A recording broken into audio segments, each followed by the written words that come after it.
কিছু কথা পরিষ্কার না করলেই নয়। আজ আপনারা যে ঘটনাটি শুনবেন সেই ঘটনায় দুইটি আমলের কথা বলা হয়েছে। এক, ওয়াজিফা। দুই, ইস্তেখারা। যারা জানেন না তাদের জন্য ওয়াজিফা ও ইস্তেখারা কি আমি বুঝিয়ে দিচ্ছি। ওয়াজিফা হলো নির্দিষ্ট কোনো উদ্দেশ্য পূরণের জন্য আল্লাহর নাম বা কোরআনের নির্দিষ্ট আয়াতের তেলাওয়াত বা জিকির করা। এটি ইসলামিক প্রথায় বিশেষভাবে আল্লাহর সাহায্য পাওয়ার একটি পদ্ধতি হিসেবে পরিচিত।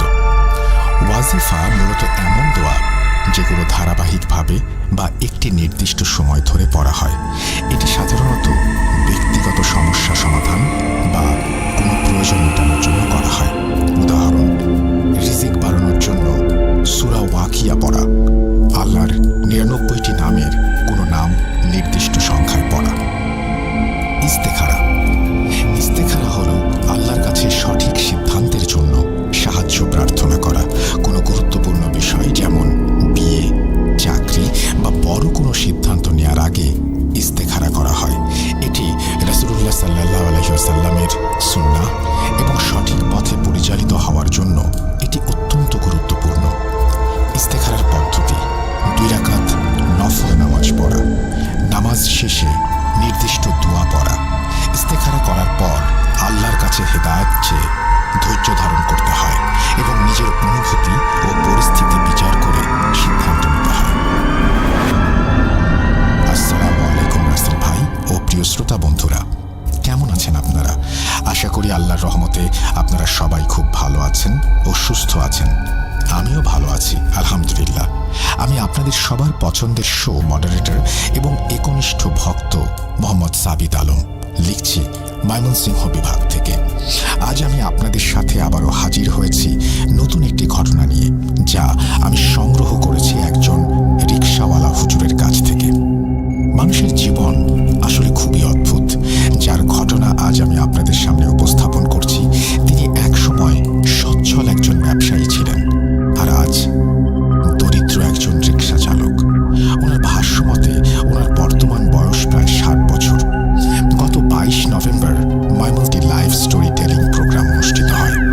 প্রোগ্রামটি শেষ করে সবার সাথে চা খেয়ে আমার পরিচিত ছোট ভাই শুভকে নিয়ে আমি নতুন বাজার এলাকায় আসি। এরপর বাসার উদ্দেশ্যে রিকশা ঠিক করে আমি রিকশায় উঠে বসলাম। রিকশায় বসে আমি আমার ভাই সিফাতকে ফোন করে সেদিনের কালেক্ট করা ঘটনাগুলো নিয়ে আলোচনা করছিলাম। তখন রিকশাওয়ালা চাচা রিকশাটা একটু ধীর গতিতে চালানো শুরু করলেন। আমি হাত থেকে ফোন রাখতেই উনি আমাকে বললেন, বাবা, ভূত নিয়ে কি বলছিলে? আমাকে কি বলা যায়? আমি ওনাকে বললাম। উনি বললেন, হ্যাঁ, উনিও শুনেছেন ভূত এফএম। এরপর উনি আমাকে ওনার জীবনের কিছু ঘটনা বলার আগ্রহ প্রকাশ করলেন। আমি ওনাকে বললাম, চাচা, রিকশা ঘুরিয়ে কাচারিঘাট নিয়ে যান। আমার কথা মতো কাচারিঘাটে চায়ের দোকানে বসে উনি ওনার জীবনের লম্বা একটি ঘটনা আমার সাথে শেয়ার করলেন। আমি এই ঘটনা নিয়ে শুরুতে কিছুই বলছি না। আজকে ঘটনা শোনার পর এই ঘটনা নিয়ে আপনারা কি মনে করেন সেটা জানানোর দায়িত্ব আমি আপনাদের উপর দিয়ে দিলাম। আজকের ঘটনাটি একটু লম্বা হতে যাচ্ছে, বিধায় আমি আন্তরিকভাবে দুঃখিত তাদের নিকট যারা বড় ঘটনা শুনতে পছন্দ করেন না। রিকশাওয়ালা চাচার ঘটনা আমি ওনার ভাষাতেই আপনাদের নিকট উপস্থাপন করছি এবং অনিচ্ছাকৃত ভুল ত্রুটির জন্য রাসেল ভাই ও আপনাদের নিকট ক্ষমা প্রার্থনা করছি। বলছেন, চাচা, আমার বর্তমান বয়স 60 বছর হয়ে গেছে। আমি তোমাকে আমার নাম বলতে পারবো না। তুমি চাইলে কোনো একটি কাল্পনিক নাম রাখতে পারো আমার। এখন আমি আমার জীবনে এক ভয়ানক অভিজ্ঞতার কথা শেয়ার করব, যা আসলে অনেকটাই পুরাতন, কিন্তু যার ইফেক্ট আমার জীবনে এমনভাবে পড়েছিল যে আমি একটা শয়তানকে খুঁজতে মরিয়া হয়ে গিয়েছিলাম এবং আজ নিঃস্ব অবস্থায় পতিত হয়েছিলাম। 3 ভাই এবং আমাদের খুবই আদরের একটা বোন ছিল, আয়েশা। আমরা খুব আধুনিক ছিলাম, কিন্তু যখন থেকে আমাদের বোনের ওপর সেই ভয়ানক ছায়াটির আবির্ভাব হয়, তখন থেকে যেন আমাদের সবার জীবনটা বদলে যেতে শুরু করলো। প্রথমে আমরা ভেবেছিলাম যে তার হয়তো কোনো মানসিক সমস্যা হচ্ছে বা সে মানসিকভাবে অসুস্থ হয়ে যাচ্ছে। আমরা প্রতিদিন নতুন নতুন ডাক্তার খুঁজে বের করতাম এবং তাকে নিয়ে প্রায় দিনই ভিন্ন ভিন্ন ডাক্তারের কাছে যেতাম। কখনো ডাক্তাররা তার কাউন্সেলিং করতেন, কখনো চিকিৎসার জন্য ওষুধ দিতেন, কিন্তু আয়েশার মাঝে কোনো পরিবর্তন স্পষ্ট হচ্ছিল না। শুরুতেই বলি আয়েশার সমস্যাগুলো আসলে কি ছিল। সে সময়গুলোতে আয়েশার মাথায় নানান ধরনের চিন্তা ঘুরপাক খাচ্ছিল। সে সবসময় বলতো যে আমার মাথায় ইসলামের বিরুদ্ধে অনেক খারাপ চিন্তা আসে, যদিও তার আগ্রহ শুরু থেকে ইসলামের প্রতিই ছিল। এমনকি আমাদের বাড়িতে সেই একমাত্র এমন ছিল যার ধর্মের প্রতি অগাধ বিশ্বাস ও ভরসা ছিল। সে কিছু সূরাও হিফজ করেছিল এবং সে এগুলো ধর্মের প্রতি অনুরাগের জন্যই করেছিল। ধর্মের প্রতি অগাধ ভালোবাসা থাকার ফলে সে কোনো মাদ্রাসায় ভর্তি হয়নি এবং কোনো শিক্ষকও তাকে পড়াননি। সে নিজেই কোরআন পড়ত এবং পড়তে পড়তেই হিফজ করতে শুরু করে। যখন তার বয়স 17 বছর, তখন হঠাৎ একদিন উনি আম্মিকে জানালেন যে ওনার মাথায় ধর্মের বিরুদ্ধে নানান ধরনের খারাপ চিন্তা এবং এগুলো মাথার ভেতর সারাক্ষণ ঘুরপাক খাচ্ছে, যেগুলো সে উপেক্ষা করার চেষ্টা করে কিন্তু পারছে না। তার ভাষায় এমন কিছু একটা আছে যা প্রতিনিয়ত এই খারাপ চিন্তাগুলি তার মাথায় আরো বেশি করে চাপিয়ে দেওয়ার চেষ্টা করে। যেহেতু তার মাথায় এমন খারাপ চিন্তা আসতো, তাই সে ভাবত যে এই সমস্ত ভাবনার জন্য তার গুনাহ হচ্ছে। এই গুনাহ অনুভূতিগুলো তার ডিপ্রেশনের মাত্রা বাড়িয়ে দিতে থাকলো। যখন ডাক্তারদের কাছে তার অসুস্থতার কথা বলতাম, তারা বলতো এখন তাকে বেশি বেশি ব্যস্ত রাখুন, কারণ মানুষের মাথা যত বেশি খালি থাকে তত বেশি খারাপ চিন্তা আসে। কিন্তু আমরা ডাক্তারদের কি বলবো? এই কথা বলবো যে এই বেচারি তো সকাল থেকে রাত পর্যন্ত ব্যস্তই থাকে। তবে আয়েশার মতে তার মাথায় এই খারাপ চিন্তাগুলো মনে হয় কলেজ যাবার পর থেকেই আসে। তার ভাষ্য মতে সে যখন কলেজের ক্লাসরুমে ক্লাস করতে বসতো, তখন থেকে তার মাথায় নাকি সব চিন্তা এসে ভর করত। এরপর কলেজ শেষ করে যখন সে বাসায় ফিরে আসতো, সে আম্মির সাথে রান্নাঘরে কাজ করত, তখনও তার মাথায় এসব খারাপ চিন্তা ঘুরপাক খেত। আস্তে আস্তে সে ধর্ম থেকে দূরে সরে যেতে লাগলো। একের পর এক ওয়াক্ত করে নামাজ ছেড়ে দেওয়া শুরু করলো। তার মাথায় যেন অদ্ভুত কিছু একটা চলছিল। সে বলতো আমি যেভাবে আছি সেভাবেই আমাকে জাহান্নামে যেতে হবে, তাহলে এখন নামাজ পড়ার লাভ কি? আমি তাকে অনেকে বোঝানোর চেষ্টা করতেন, মা এসব চিন্তা শয়তানের দিক থেকে আসে এবং এগুলোর উপর কারো নিয়ন্ত্রণ থাকে না, এগুলোর কারণে কেউ গুনাহগার হয় না। আমরা 2 বছর ধরে ডাক্তারের কাছে নিয়মিত যাতায়াত করছিলাম শুধুমাত্র আয়েশার জন্য। নানান ডাক্তার নানান রকমের ওষুধ, মেডিটেশন প্রেসক্রাইব করতেন। ওনারা কখনো ঘুমের ওষুধ দিতেন, কখনো মানসিক অস্থিতিশীল অবস্থা কিছুটা স্থিতিশীল করার ওষুধ দিতেন। এই ওষুধগুলোর জন্য সে আস্তে আস্তে আরো চুপচাপ হয়ে যাচ্ছিল। কলেজ তো তার আগে থেকেই শেষ হয়ে গিয়েছিল। এখন শুধু সে বাসায় থাকতো আর সারাদিন ঘুমত। আর যখন সে ঘুম থেকে উঠত, তখন সে এমন বেশি চুপচাপ হয়ে থাকতো যে মাঝে মাঝে আমাদের মনে প্রশ্ন জাগত, হায় সে কি আসলে জীবিত? বাবা, তুমি হয়তো জানো যে কারো বাড়িতে যদি একজন সদস্যের আয়েশার মতো অবস্থা থাকে, তাহলে বাড়ির বাকি সদস্যের মাঝে কেমন একটা অস্থিরতা কাজ করে। আয়েশা আমাদের ছোট বোন ছিল, সে আমাদের কোলেই বড় হয়েছে। আমরা তাকে খুব বেশি ভালোবাসতাম এবং তাকে এই অবস্থায় দেখে আমাদের বুকটা ফেটে যেতে লাগলো। আমরা খুব বেশি টেনশনে ছিলাম। আমার ভাইদেরও ব্যবসায় কোনো প্রকার মন বসছিল না।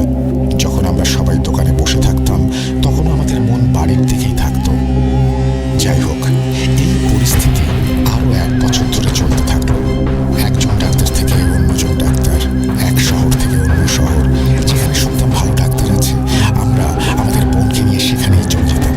একদিন আমরা ভাইয়েরা দোকানে বসেছিলাম, তখন আমাদের একজন খুব পুরনো কাস্টমার দোকানে আসলেন। তিনি খুলনা থেকে আমাদের কাছে মাল নিতে আসতেন। সাধারণত তিনি খুবই ব্যস্ত থাকতেন, কিন্তু ওই দিন তিনি সময় নিয়ে বসলেন দোকানের ভেতর। কিছুক্ষণ দূর থেকে আমাদেরকে পর্যবেক্ষণ করে উনি আমাদের কাছে বসে বললেন, ভাইয়েরা, আমি তোমাদের অনেকদিন ধরে দেখছি যে তোমাদের মনে হয় কোনো কারণে খুব চিন্তা। এই যে দেখো, মালের বিলেও ভুল করেছ অনেক।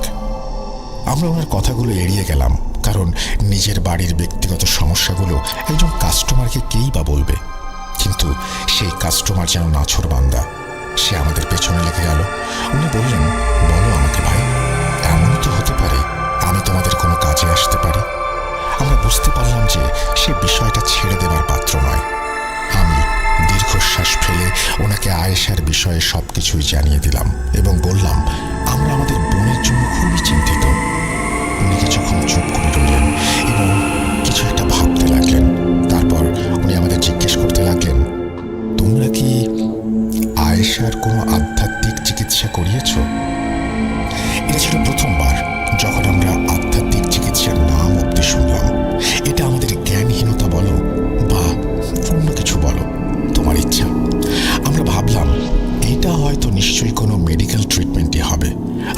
বললাম, হ্যাঁ ভাই, আমরা সব ধরনের চিকিৎসাই করিয়েছি, বাংলাদেশের অনেক জায়গায় গিয়েছি, অনেক ডাক্তার দেখিয়েছি, কিন্তু কোনো সমাধান পাইনি।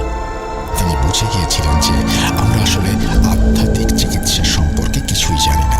তারপর তিনি সহজ ভাষায় আমাদের জিজ্ঞাসা করলেন আমরা আয়েশাকে কোনো পীর বা ফকির দেখিয়েছি কিনা। উনি এও বললেন যে হয়তো আয়েশার উপর জাদু বা জিন্নাত সম্পর্কিত কোনো সমস্যা আছে। ওনার কথা শুনে আমাদের রিয়াকশন ছিল এমন যে জাদু এবং জিন্নাতের সাথে আমাদের বোনের কি সম্পর্ক। আমাদের জিনের সম্পর্কে যে পরিমাণ ধারণা ছিল সেটা শুধু এটুকুই ছিল যে মাগরিবের সময় আম্মি আমাদের সবসময় বলতেন ঘরের ভেতরে চলে আসো, কারণ মাগরিবের সময় আকাশে নাকি জিনেরা ঘুরে বেড়ায়। এর বাইরে আমরা কিছুই জানতাম না। জিনরা মানুষের ওপর প্রভাব ফেলতে পারে, এই সব আর কি। এরপর সেই কাস্টমার যেভাবে আমাদের বিস্তারিত বললেন এবং যেসব উদাহরণ তিনি আমাদের সামনে দিলেন সেগুলো শুনে আমাদের তো মাথায় হাত দেবার মতো অবস্থা।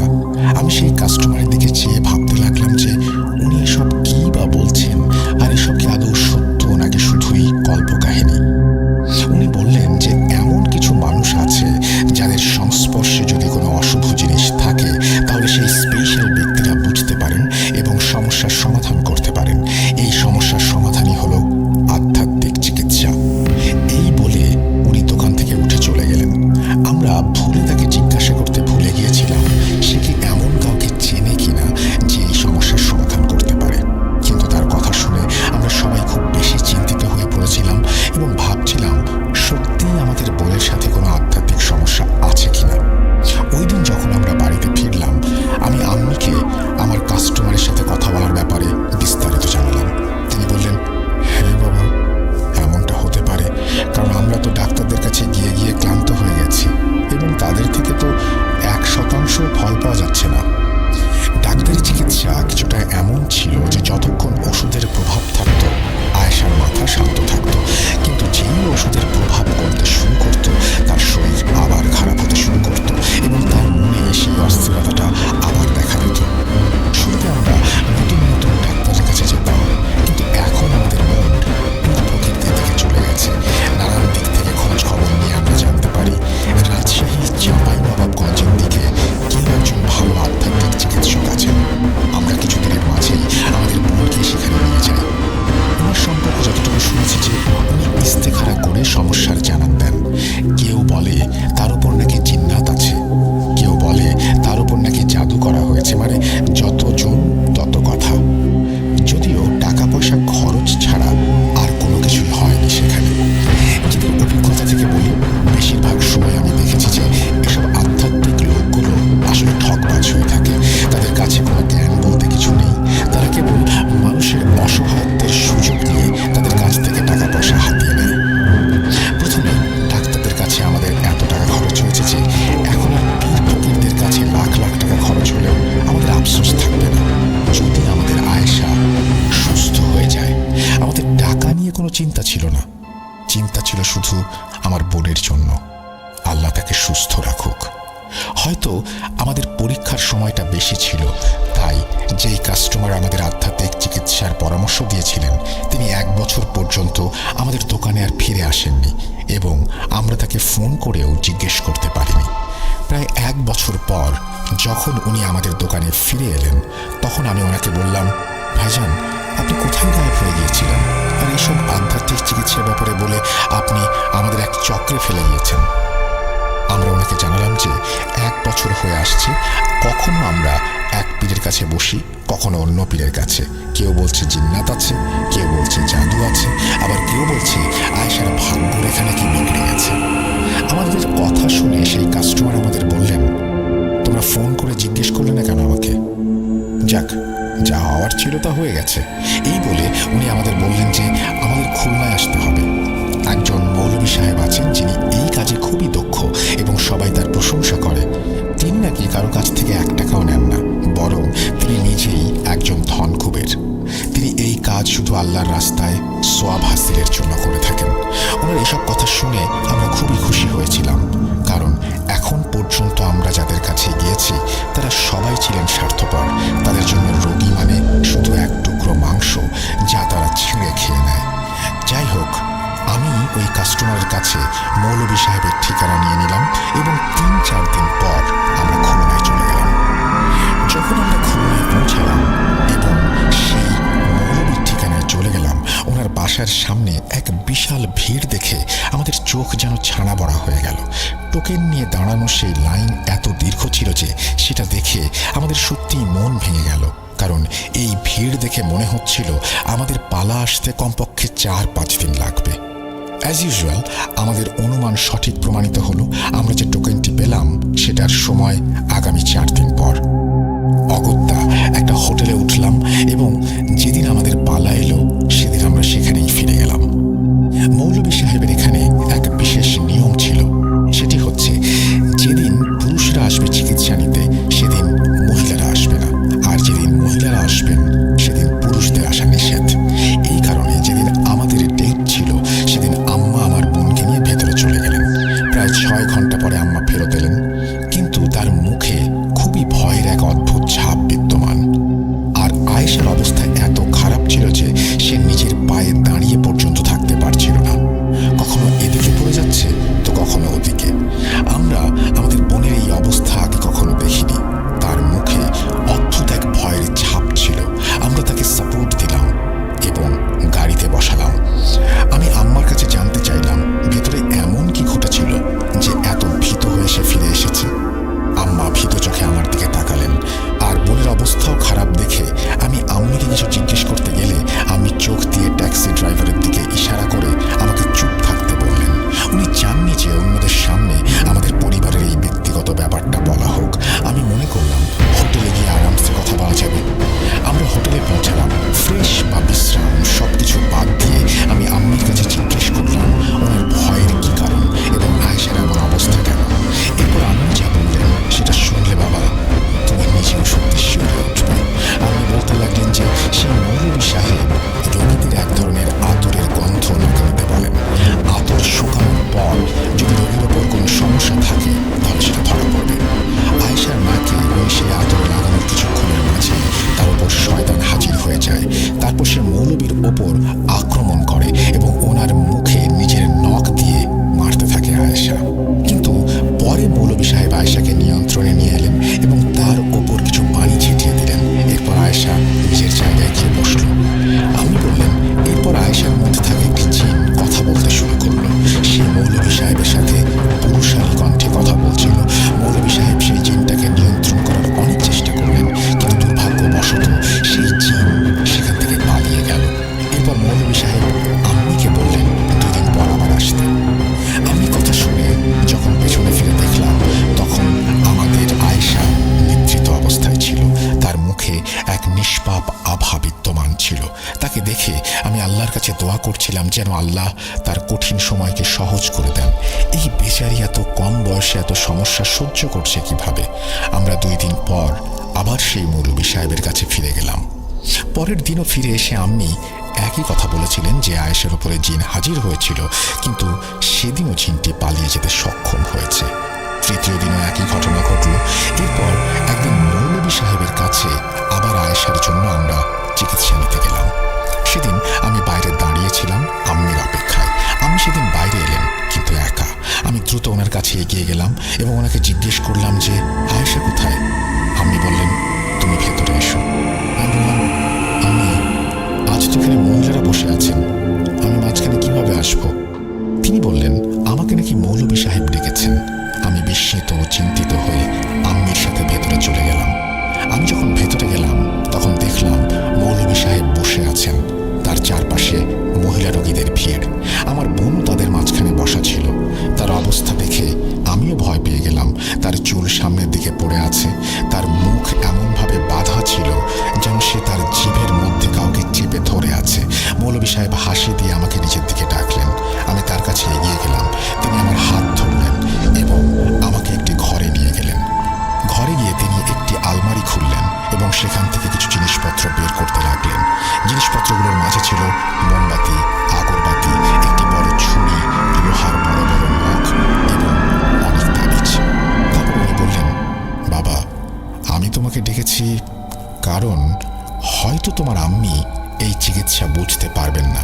যে জিন তোমার বোনের ওপর আছে সে খুবই শক্তিশালী এবং এর পেছনে কিছু শয়তানি জাদুকরও আছে যারা এটাকে আরো শক্তিশালী করেছে। যদি আমি নিজে এটা নামানোর চেষ্টা করি তবে তোমার বোন বিপদে পড়তে পারে। তাই আমি তোমাকে একটা চিকিৎসার কথা বলছি, তোমাকে এটা খুব মন দিয়ে করতে হবে। এরপর উনি আমাকে আরো বললেন যে আগামী মাসটা আমাদের জন্য খুবই কঠিন হতে চলেছে। যদি আমাদের মধ্যে কেউ বিবাহিত হই এবং যদি আমাদের কারো সন্তান হয় তাহলে তাদের স্ত্রী ও সন্তানদের যেন শ্বশুর বাড়িতে পাঠিয়ে দিই আমরা, কারণ যখন এই চিকিৎসা চলবে তখন বাড়িতে আমাদের রক্তের সম্পর্কের পরিবারের ছাড়া আর কেউ থাকতে পারবে না। যদি থাকে তাহলে তাদের জীবনে আশঙ্কা আছে। এরপর তিনি আমার হাতে সেই আলমারি থেকে বের করা জিনিসগুলো দিলেন আর ধীরে ধীরে সবকিছু বুঝিয়ে দিতে লাগলেন যে কোনটা কিভাবে ব্যবহার করব। আমাকে সবকিছু বুঝিয়ে উনি আমাকে ঘর থেকে বিদায় জানাতে গেলেন। আমি ওনার কাছে জানতে চাইলাম, হুজুর, আয়েশার উপর কি কোনো সমস্যা আছে? আমাকে বলুন দয়া করে। সমস্যা যাই হোক না কেন, আমি শুধু চিকিৎসায় মন দিই এখন। এই জিনিসের জন্য আপনাকে কিছু হাদিয়া দিতে হবে না? হ্যাঁ, হাদিয়া তখনই দিতে হবে যখন তোমার বোন আয়েশা সুস্থ হয়ে যাবে, এর আগে না। হাদিয়াটা কত বা কি? যখন বোন সুস্থ হবে তখন আমার কাছে আসবে, আমার জন্য মন খুলে দোয়া করবে, এটাই হবে হাদিয়া। আমি মনে মনে খুশি হলাম। এরপর আমরা আয়েশাকে নিয়ে ফিরে এলাম আমাদের শহর শেরপুরে। শহরে এসে মৌলভী সাহেবের শিখিয়ে দেওয়া চিকিৎসার যে ধরনগুলো দেখেছিলাম সেগুলো দেখে যথেষ্ট ভয়ঙ্কর মনে হচ্ছিল। ওনার দেয়া লোহার নখগুলো আমাদের পুরো ঘরের কোণে লাগাতে হবে। এছাড়া সাথে তাবিজও ছিল ঘরের কোণে লাগানোর জন্য, আর গলায় পড়ার জন্য কিছু তাবিজ দিয়ে দিয়েছিল। কিছু তাবিজ এমন ছিল যেগুলোর কাজ ছিল বালতিতে ডুবিয়ে সেই পানি দিয়ে গোসল করা। এই পুরো চিকিৎসাই আয়েশার সুস্থতার জন্য ছিল।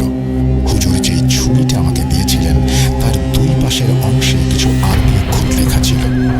আমি তখন বাড়িতে একমাত্র বিবাহিত ছিলাম। আমার আর দুই ভাই ছোট ছিল তখন। আমি আমার স্ত্রী সন্তানদের শ্বশুর বাড়ি পাঠিয়ে দিয়েছিলাম হুজুরের কথা মতো। এই চিকিৎসার একটা শর্ত ছিল যে এই কাজটা জুম্মার দিন থেকে শুরু করতে হবে।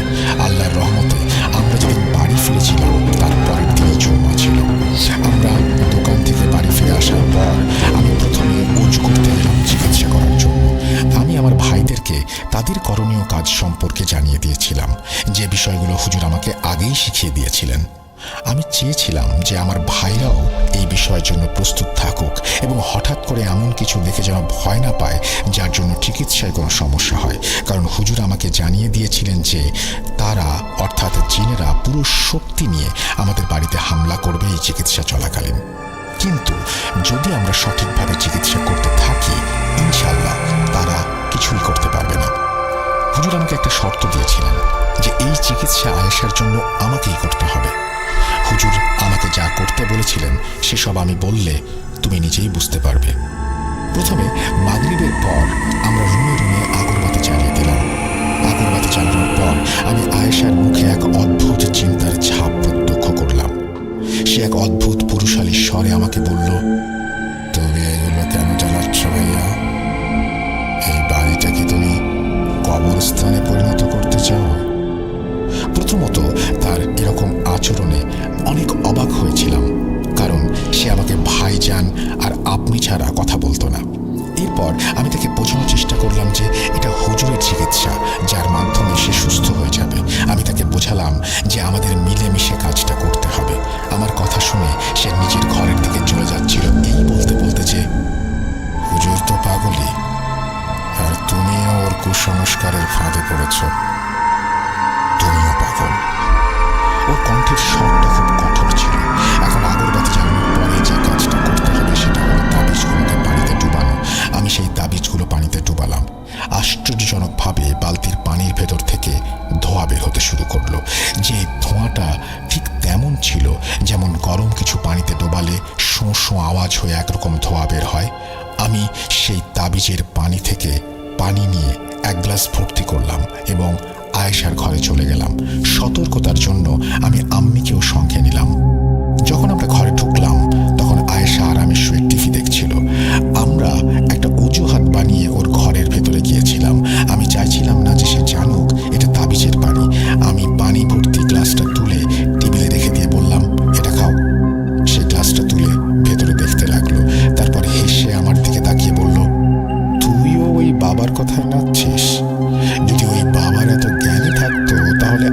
আগে কেন বের করলো না?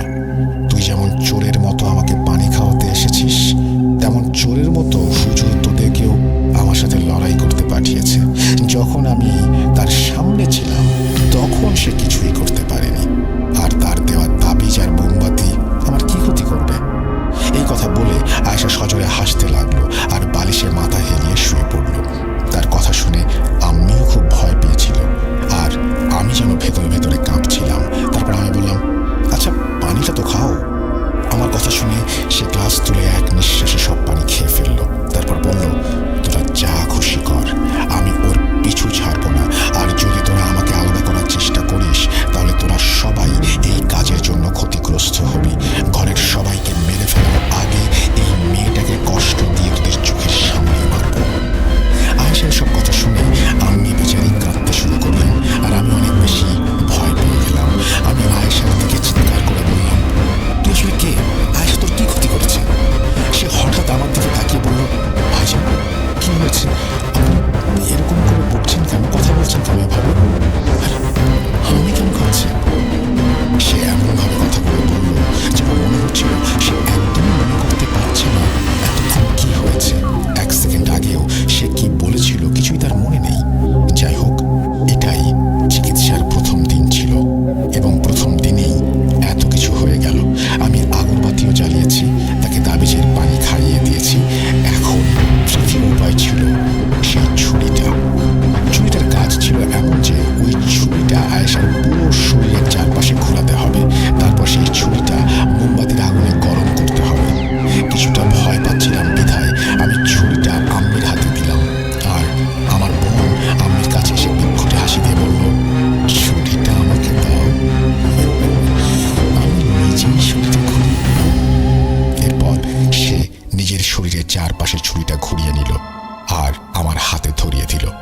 আমি সেই ছুরি নিয়ে বাইরে চলে এলাম, মোমবাতি জ্বালালাম এবং আগুনে ছুরিটা গরম করতে শুরু করলাম। সেদিন যেভাবে আস্তে আস্তে ছুরিটা গরম হচ্ছিল, আমার কাঁধে যেন আস্তে আস্তে কিছু একটার চাপ বাড়ছিল। মনে হচ্ছিল যেন আমি আমার কাঁধে অনেক বেশি ভারী কিছু তুলে ফেলেছি। প্রথমে তো আমি কষ্টটা সহ্য করলাম, কিন্তু যখন আমার সহ্য শক্তি শেষ হয়ে গেল তখন আমি ফ্লোরে হাঁটু গেড়ে বসে পড়লাম। কিন্তু আমাকে আয়েশার জন্য এই আমল তো সম্পূর্ণ করতেই হবে। তারপর আমার কাঁধের চাপ এতই বেড়ে গেল যে আমার হাঁটুও জবাব দিয়ে দিল। কিন্তু যেভাবেই হোক অবশেষে আমি সেই আমল সম্পূর্ণ করতে সক্ষম হলাম। এখন 3টি আমল হয়ে গেছে, আর বাকি ছিল একটি, সেটা ছিল গোসল। আমি আম্মিকে সাথে করে তাবিজগুলো নিয়ে যখন আমার বোনের ঘরে পৌঁছালাম তখন আমার বোন বিছানা থেকে উঠে এসে এক অদ্ভুত হাসি দিয়ে আমার কাছে এলো এবং আমার কাঁধে হাত রেখে বলল, অনেক কষ্ট হলো তোর, তাই না? আয়েশার কথা শুনে আমার মাথা যেন ঘুরতে শুরু করলো, কারণ আমার কাঁধে চাপ দেওয়া হচ্ছিল আর আমি কাউকে এই বিষয়ে কিছু বলিনি। বরং মনে করেছিলাম বেশি সময় দাঁড়িয়ে থাকার কারণে কাঁধে ব্যথা হচ্ছে। কিন্তু আমার বোন নিশ্চিত করে বলেছিল যে যে চাপটা আমার কাঁধে পড়েছিল সেটা অনেক বেশি ছিল। আমি আয়েশার বাথরুমে গিয়ে বালতিতে তাবিজগুলো রাখলাম এবং বললাম, আয়েশা তুমি গোসল করো এবার। আমি আম্মিকে রুমের ভেতরে বসিয়ে দিয়ে বাইরে চলে এলাম। একটা জিনিস আমার মাথায় কোনোভাবে ঢুকছিল না যে আয়েশা কোনো চিকিৎসা করতে অস্বীকৃতি জানাচ্ছিল না। আসলে যে জিন্নাত তার উপরে ছিল সে আমাদের দেখাতে চাইছিল যে এই চিকিৎসা তার কোনো ক্ষতিই করতে পারবে না। যেভাবে সেই হুজুর আমাদের বলেছিলেন, আমরা যদি ঠিকঠাক 30 দিনে চিকিৎসা করতে পারি তাহলে আমার বোনও ঠিক হয়ে যাবে, আর আমাদের বাড়ির উপরে যে সমস্যাগুলো হয়েছে সেগুলোও চলে যাবে। সেই হুজুর সত্যি খুব সৎ ছিলেন। তিনি আমার কাছে 1 পয়সাও নেননি। এই কারণে আমি তার উপর অনেক বিশ্বাস করতে শুরু করেছিলাম যে তিনি একজন সৎ মানুষ। এসব ভাবছিলাম আয়েশার ঘরের বাইরে দাঁড়িয়ে। এমন সময় শুনতে পেলাম আমার বোন গোসলের জন্য বাথরুমে গেল। আশ্চর্যজনকভাবে তখনই ঘরের বাকি ওয়াশরুমগুলোর শাওয়ার অন হয়ে গেল, কিন্তু প্রতিটি শাওয়ার দিয়ে যে পানি বের হচ্ছিল তা এত বেশি কালো ছিল যে মনে হচ্ছিল যেন শুকনো রক্ত বেরোচ্ছে। আমার বাকি 2 ভাইও ভয়ে আমার কাছে এসে দাঁড়িয়ে গেল। আমি ওদের অভয় দিয়ে একটু পরে সেই শাওয়ার নিজে থেকেই খুলে চেক করলাম। কি আজব, একদম স্বাভাবিক, সব ঠিকঠাক। তবে এতক্ষণ যে কালো পানি আসছিল তা আমাদের ফ্লোরের রং ফ্যাকাশে করে দিয়েছে। জানি না সেই পানি কিসের ছিল।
যখন উঠলাম তখন আম্মিকে পুরো ঘটনাটা বললাম এবং এও বললাম যে আমি এই কাজ করতে আসলে ভয় পাচ্ছি, কারণ আয়েশার চিকিৎসা করতে গিয়ে আমি নিজেই এর শিকার না হয়ে যাই।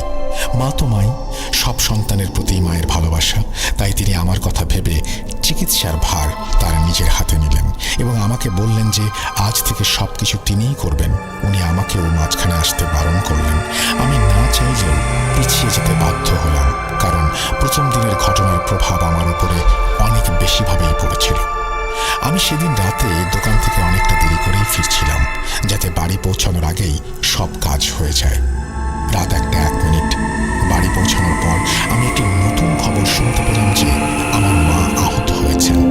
কি হয়েছে জানতে আমি আমার মায়ের রুমে প্রবেশ করে দেখি আমার মা তখন মেডিসিন নিয়ে ঘুমিয়ে পড়েছেন।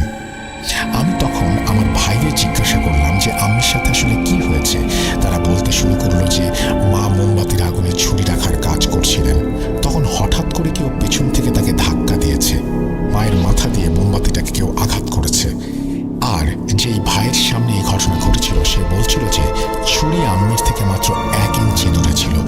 যদি সেই ভাই এগিয়ে এসে আম্মিকে না ধরত তাহলে ছুরিটা মনে হয় আম্মির পেটে ঢুকে যেত। মোমবাতির গরমে আম্মির মাথার কিছু অংশ পুড়ে গেছে। আমি খুলনার মৌলভী সাহেবকে টেলিফোন করলাম এবং বললাম যে এখানে তো এই পরিস্থিতি খুব খারাপ হচ্ছে।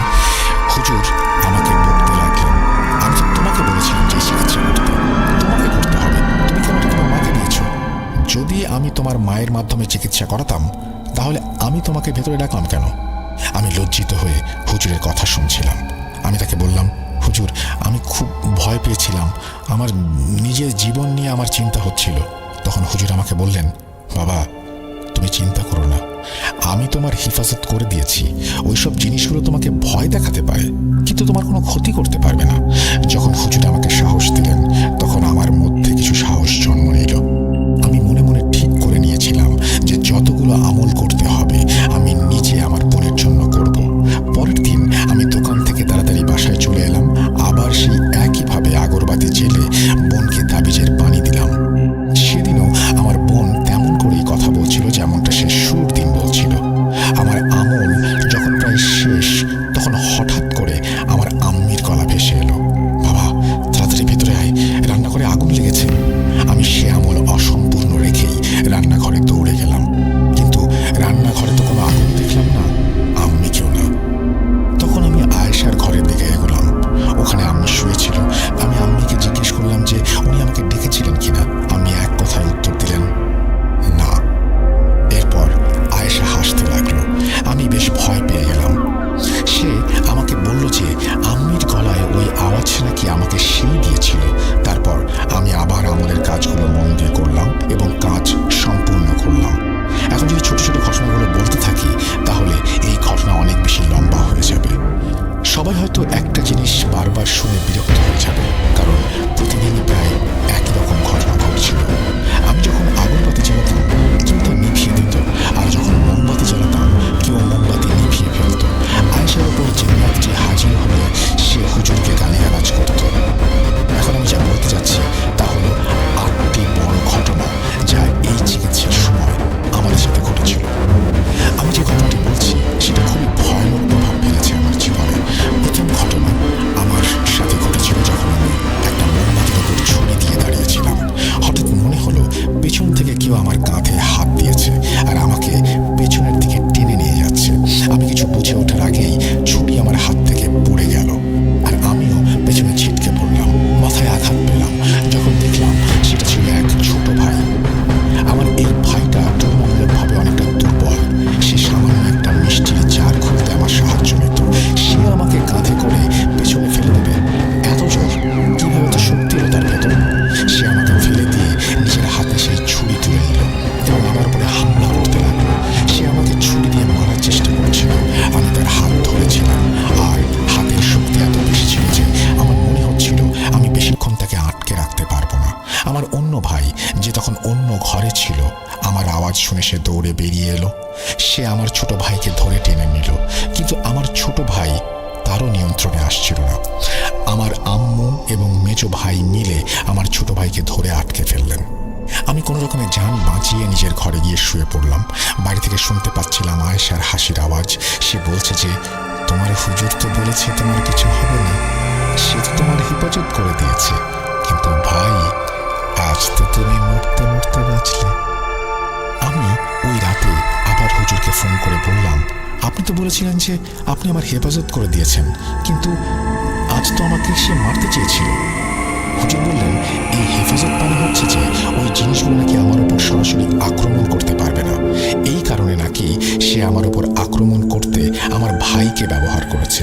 উনি এও বললেন যে আমি যেহেতু আমল করছি, যখন আমল করব তখন আমাকে একটু সাবধান হতে হবে, আর আমার ভাইদের ওপরেও যেন আমি একটু নজর রাখি। এই ঘটনার পরে কিছু ছোটোখাটো ঘটনা ঘটতে থাকে। তারপর আরেকটা খুবই বিপজ্জনক ঘটনা আমার সাথে ঘটে। যেদিন আমি ছুরি দিয়ে আমল করলাম, সকালে যখন আমি উঠলাম তখন আমার পায়ে কিছুটা ব্যথা অনুভব করলাম। যখন আমি প্যান্টের এক পা ওপরে তুললাম, আমি দেখলাম আমার ডান পায়ে 2-3টা কাটা দাগ। কাটা দাগগুলো খুব গভীর ছিল এবং সেখান থেকে রক্ত বেরোচ্ছিল। আমি দৌড়ে ওয়াশরুমে গেলাম এবং আমার ক্ষতস্থান পরিষ্কার করলাম। যখন কাপড় বদলে ওয়াশরুম থেকে বের হলাম তখন টেলিফোনে আমার স্ত্রীর ফোন এলো। আমি কল ধরতে এসে বলল, আমাদের ছেলের পায়ে 2-3টা কাটা দাগ হয়েছে। নিজের সীমা পর্যন্ত তো ঠিক ছিল, কিন্তু এটা কিভাবে সম্ভব যে আমার ছেলের পায়েও কাটা দাগ আসবে? ছেলের কথা শুনে আমি নিজের ক্ষতের কথা ভুলে গেলাম। সোজা দৌড়ে শ্বশুর বাড়ি চলে গেলাম। আমরা যখন বাচ্চাকে নিয়ে হাসপাতালে পৌঁছালাম তখন ডাক্তার জখম দেখে অবাক হয়ে গেলেন এবং জিজ্ঞাসা করতে লাগলেন, ছুরি দিয়ে এভাবে কে কেটেছে? এই কাঁটাগুলো নাকি ছুরি দিয়ে করা। হয়তো কেউ ছুরি দিয়ে আঘাত করেছে আমার ছেলেকে, না হয় আমার ছেলে নাকি নিজেই করেছে। ডাক্তার হয়তো ভেবেছিল আমরা খুব কেয়ারলেস, নিজের ছেলের খেয়াল রাখতে পারি না এমন বাবা মা। ডাক্তার পুলিশকে ফোন করে দিল। তারপর পুলিশ এসে আমাদের থানায় নিয়ে গেল। তারপর কি হলো, আমরা কিভাবে ছাড়া পেলাম, সেটা আলাদা গল্প, যার সম্পর্ক এই ঘটনার সাথে নেই। আর আমি এসব বিষয়ে কথাও বলছি না। যখন আমরা বাড়ি ফিরলাম আমি খুব চিন্তিত হয়ে পড়েছিলাম। আমি আম্মিকে বললাম, আম্মি এই চিকিৎসা ছেড়ে দেই, কারণ আমার মনে হচ্ছিল যে 30 দিনে আয়েশা ঠিক হবে কিনা জানি না, তবে আমাদের কারো বিরাট একটা ক্ষতি হয়ে যাবে। আম্মি বুঝতে পারলেন এটা তো দুনিয়ার পরীক্ষার ব্যাপার, আমাদের এগুলো থেকে ভয় পাওয়ার দরকার নেই। আমি যেন আল্লাহর উপর ভরসা রাখি আর এই কাজটা শেষ করি। উনি আয়েশার দিকে একটু তাকাতে বললেন, যদি আমরা চিকিৎসা নিতে পিছিয়ে যাই তাহলে এই মেয়েটার জীবনটাই নষ্ট হয়ে যাবে, ওর ভবিষ্যৎ কি? আমি আম্মিকে বললাম, ওনার কথা পুরোপুরি সঠিক, আমিও তো সবার সামনে এই কাজটা করছি, কিন্তু এখন পরিস্থিতিটা এমন, আমার বাচ্চার ক্ষতি করতে আসছে এরা। আম্মি বললেন উনি হুজুরের সাথে রাতে কথা বলবেন, তারপর দেখা যাবে উনি কি বলেন। আমি রাতে হুজুরকে ফোন করলেন। উনি হুজুরকে জিজ্ঞাসা করলেন কিভাবে ওনার ছেলে এবং নাতির সাথে এই ঘটনা ঘটেছে। হুজুর এটা শুনে কিছুক্ষণ ভাবলেন এবং আম্মিকে বললেন যে আমি যেন সকালে ওনাকে ফোন করেন। সকালে ফোন করার পর হুজুর বললেন যে তিনি কিছু তাবিজ পাঠাচ্ছেন এবং আমাদের সবাইকে সেটা গলায় পড়তে হবে। পরের দিন তাবিজ এসে গেল এবং আমরা সবাই সেটা পড়ে নিলাম। তৃতীয় ঘটনা হলো, একদিন আমার বোন আমার কাছে এসে বলল, ভাইজান আমাকে মাফ করবেন, আপনি তো আমার চিকিৎসা করছেন আর আমি আপনার সাথে কেমন আচরণ করছি। আয়েশার এই কথা শুনে আমার যেন চোখে পানি চলে এলো। আমার মনে হচ্ছিল যেভাবে যেমন চিকিৎসা চলছে আমাদের বোনটাও ধীরে ধীরে সেভাবেই ভালো হয়ে যাচ্ছে। তাহলে আমি আমার বোনকে বললাম, ভয় করো না, আমি জানি সব কিছুতেই তোমার কোনো দোষ নেই, তাই তুমি সব কিছু নিয়ে চিন্তা করবে না, শুধু আল্লাহর কাছে দোয়া করো যেন আল্লাহ তাআলা তোমাকে এই পরীক্ষা থেকে মুক্তি দেন। আমিন। সে তাই বলল, না ভাই আপনার কথা ঠিক, কিন্তু আমি চাই যে আপনি আমাকে মাফ করে দেন। আমি তাকে বললাম যে তার এমন অসহায় অনুভূতির কারণ কি? এসব কিচ্ছু না, আমি তাকে মাফ করে দিয়েছি। সে একটু হাসলো, এরপরে বলল যে তুমি আমাকে মাফ করে দিয়েছো তাহলে? সে নিষ্পাপ হাসি হাসছিল। আমি বললাম যে হ্যাঁ আমি মাফ করে দিয়েছি, কিন্তু আমি তাকে জিজ্ঞাসা করলাম এই মাফ চাওয়ার কারণ কি? সে তখন একদম তার জায়গা থেকে উঠে দাঁড়ালো এবং বলতে লাগলো, আমি আজ রাতে তোমাকে মারতে যাচ্ছি আর তাই মাফ চাইছিলাম। এই কথা বলে সে চলে গেল, কিন্তু আমার অবস্থা এমন ছিল যে আমার রক্ত শুকিয়ে গেছে, কারণ যে শেষ কথাটা সে বলল সেটি এতই অসাবধানতার সাথে বলছিল, খুব তাচ্ছিল্যের সাথেই বলল, অথচ কি সুগভীর ব্যাপারটা। আর এক আমার ওপর হামলা হয়েছিল এমনিতে। আমি তখনই হুজুরকে ফোন করলাম আর আয়েশার কথাগুলো ওনাকে জানালাম। উনি আমাকে অভয় দিয়ে বললেন আমি যেন ভয় না পাই, কারণ আল্লাহ আমার সাথে আছেন আর উনিও আছেন সাহায্যের উসিলা হয়ে। আয়েশার বলা কথাগুলো আসলে সেই জিন্নাতের দেয়া হুমকি, কিন্তু সে কিছুই করতে পারবে না। কিন্তু এটা হুমকি হোক আর যাই হোক, এটা নিয়ে আমি খুব ভয় পেয়েছিলাম।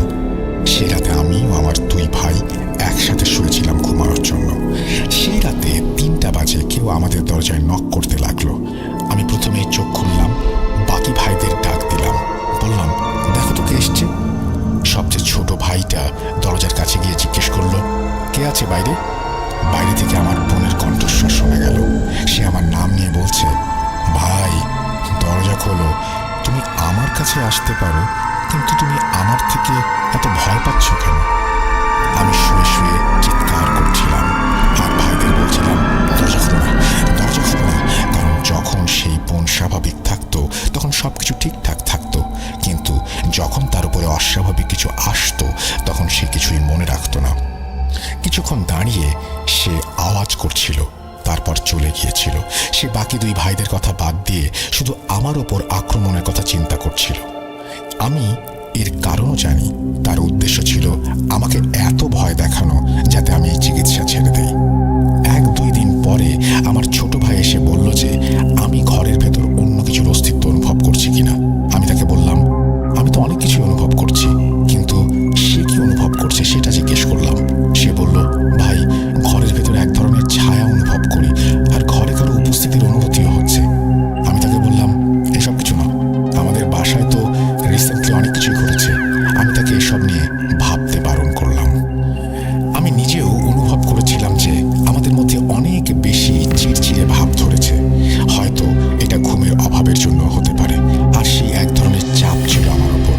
আমার বোন কখন জানি আমাকে আক্রমণ করে বসে। যদিও হুজুর যখন আমাদের তাবিজ পাঠিয়েছিল এবং আমরা সেটি গলায় পড়েছিলাম, তখন থেকে আমার ওপর কোনো আক্রমণ হয়নি।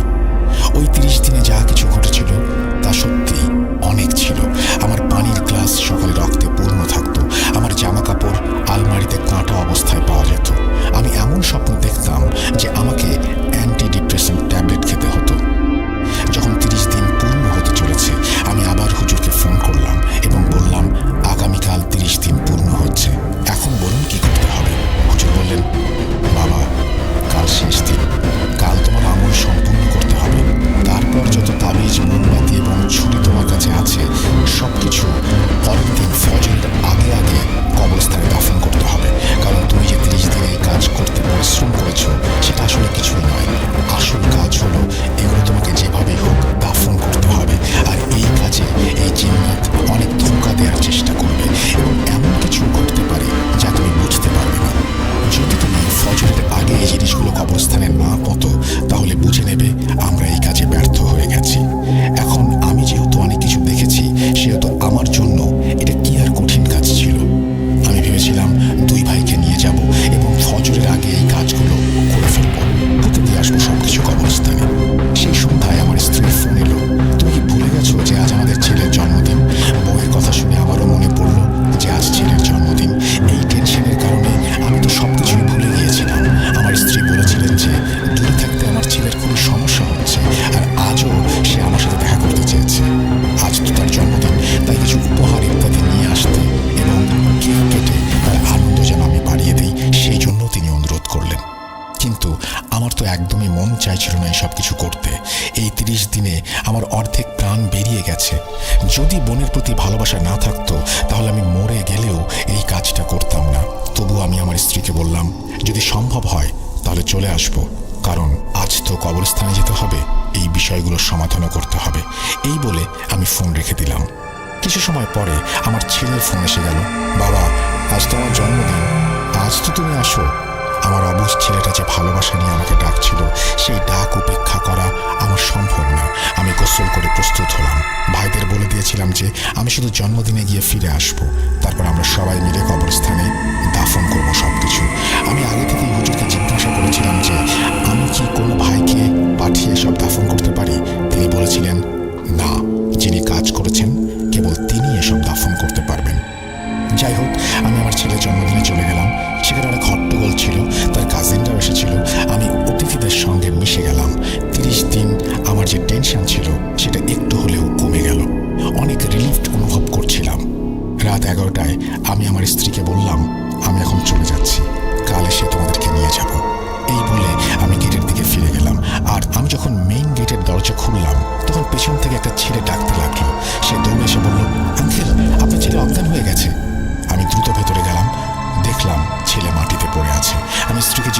বললাম, ওর কি হয়েছে? এখনও তো ভালো ছিল। সে বলল সে কিছুই বুঝতে পারছে না কি হয়েছে ছেলের। আমরা তার মুখের ওপর পানি ছিটাতে লাগলাম, কিন্তু যখন সে সজাগ হয়নি তখন আমি আমার বউকে নিয়ে হাসপাতালে দৌড়ালাম। হাসপাতালে পৌঁছানোর পর ডাক্তাররা তাকে পরীক্ষা করলেন এবং বললেন ওর হার্টবিট খুব ধীরে চলছে, ওকে তাড়াতাড়ি আইসিইউতে নিতে হবে। আমি আর আমার বউ তো আমাদের সারা হুঁশ জ্ঞান সব হারিয়ে ফেলেছিলাম। আমার ভালো ছেলে যে পুরোপুরি স্বাভাবিক ছিল হঠাৎ করে অজ্ঞান হয়ে গেল এবং এখন আইসিইউতে শুয়ে আছে। আমি আমার বউ দুজনেই কাঁদছিলাম। আমাদের চারপাশে কি হচ্ছে কিছুই বুঝতে পারছিলাম না। আমার হুঁশ তখন ফিরল যখন আজান হলো। আমি হাসপাতালে টেলিফোন করে, বাসায় ফোন করে আমার আম্মি ও ভাইদের আমার ছেলের কথা জানালাম। আমার ভাই আমাকে বলতে লাগলো, ভাই তুমি কই? আমি তাকে সব কথা বললাম। সে বলল, এখানে বোনের অবস্থা খুব খারাপ। আমি বললাম, সকল জিনিস তুলে নাও আর কবরস্থানে নিয়ে দাফন করে দাও। ভাই আমাকে জানাতে লাগলো যে জিনিসগুলো কোথায়, সে কিছুই খুঁজে পাচ্ছে না।